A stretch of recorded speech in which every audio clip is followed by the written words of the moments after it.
I'm back! This seems to be the trend with my channel. I tend to get into a nice flow. I upload 2 or 3 videos in a row and then I just vanish. And then I come back a couple months later and I'm ready to do this again. It's honestly been a tumultuous relationship. My relationship with YouTube and social media and even music in general. I don't know, I've just been craving a more grounded, I don't even know what the word that I'm looking for is. I just feel like we live in a world that is so fast and kind of superficial, and I'm realizing more and more that I am having a hard time adjusting to our fast-paced world. Whether it's being on social media, and I'm not on social media these days at all. I'm not even using my WhatsApp or messages. Like, I only message people for work, but even my closest friends and my family, you know, back home, they're probably all wondering what is up with me. And if any of you are watching, I'm so sorry. I am okay.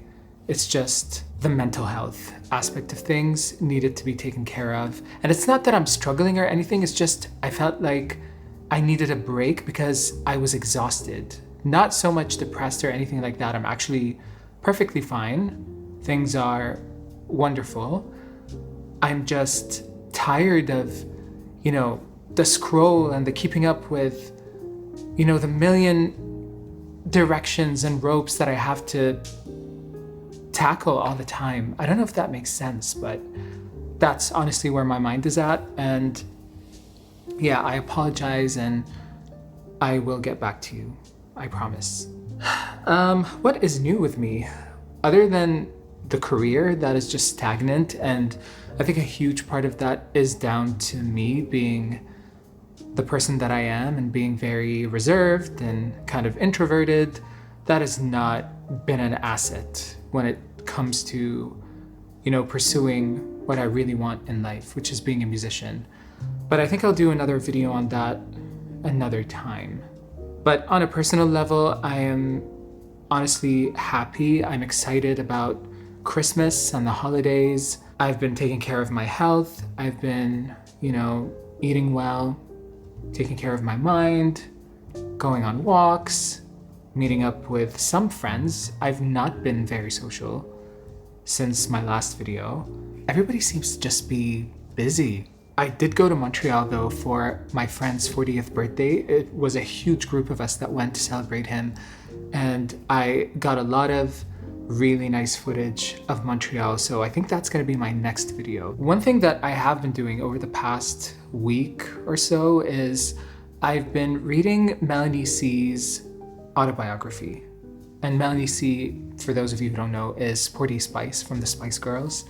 I actually bought this book last year or the year before, I'm not sure, but I honestly never got to reading it. I'm realizing more and more that I'm not really so much of a reader. I'm definitely more of an audiobook kind of person.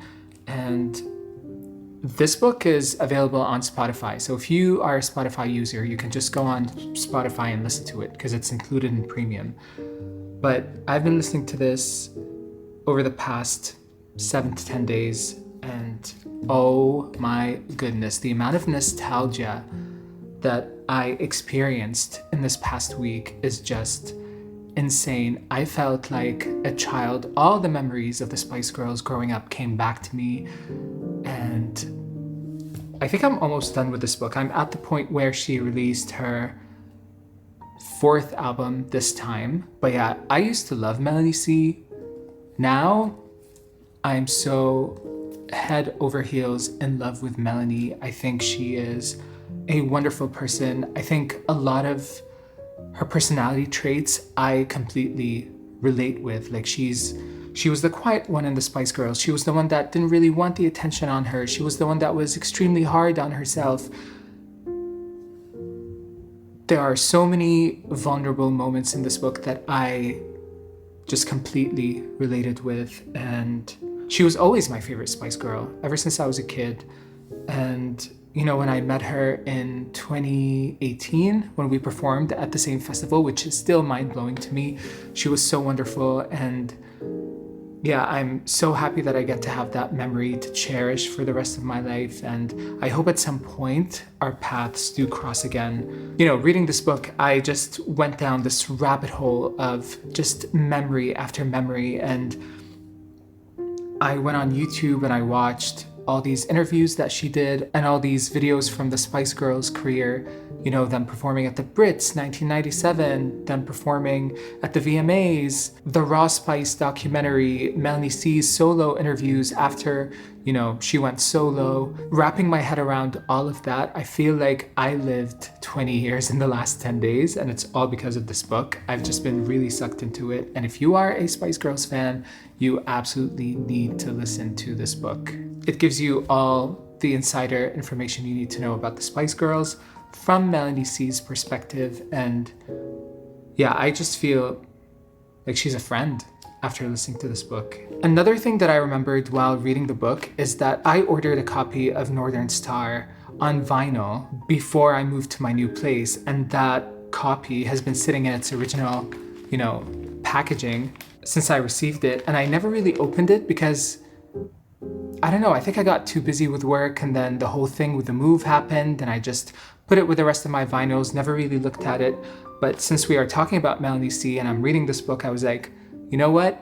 This is the perfect opportunity for me to unwrap this on camera and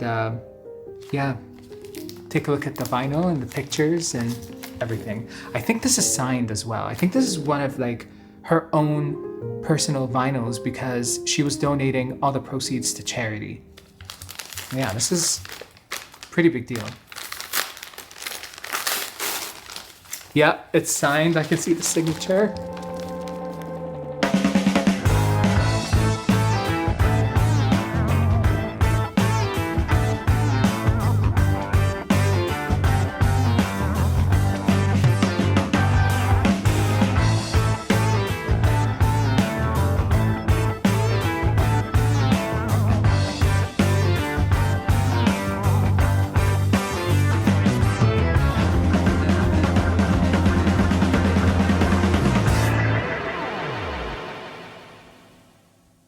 Good morning. It is 8:35 and I'm about to head out to this breakfast buffet that I've been wanting to try for ages, and I finally found someone who would go with me. We have to be there at 9, so I'm gonna head out. It's really cold outside. It's 3 degrees, and so I think I'm gonna whip out the goose.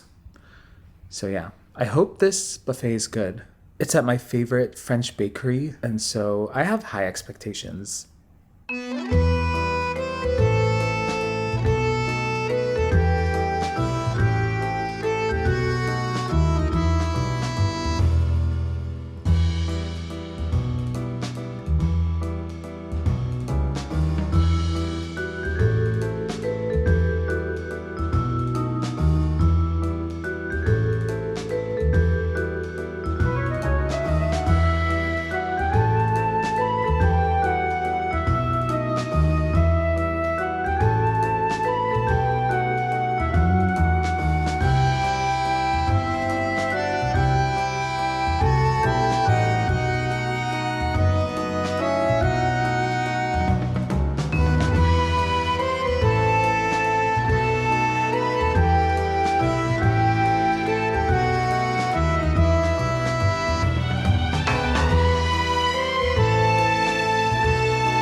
That Whitney concert was out of this world. She really was the voice. There's never gonna be another Whitney Houston. Yeah, that entire performance was just exhilarating. I left the theater feeling like my soul was nourished. I choked up multiple times during the performance, especially during I Have Nothing, I Will Always Love You. The whole thing was just breathtaking, and it was wonderful experiencing that with everybody else at the theater and all of us just being really taken aback by the same exact moments in the middle of I Have Nothing, when she hits that high note in the middle before the big key change.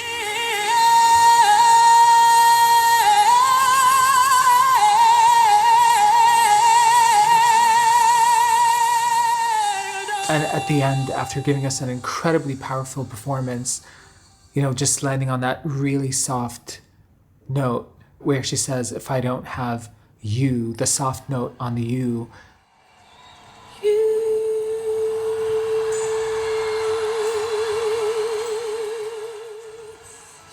Everyone was just cheering. Yeah, we all felt the same thing. The thing about Whitney Houston is even though she's got this incredibly powerful voice, she's still got a lot of emotion. Not that many singers are able to deliver a technically perfect performance while also being emotional and delivering the right emotion.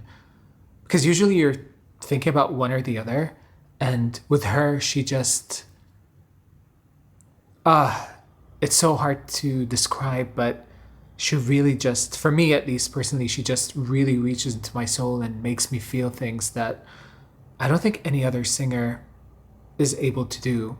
Yeah, there's never ever going to be another Whitney Houston. And I'm so glad that I got to watch this concert. It's supposed to come out on her YouTube channel, the entire thing. So if you haven't seen it in the theaters, go watch it on her YouTube channel. If the concert is out by the time this video is up, I'll leave a link in the description below.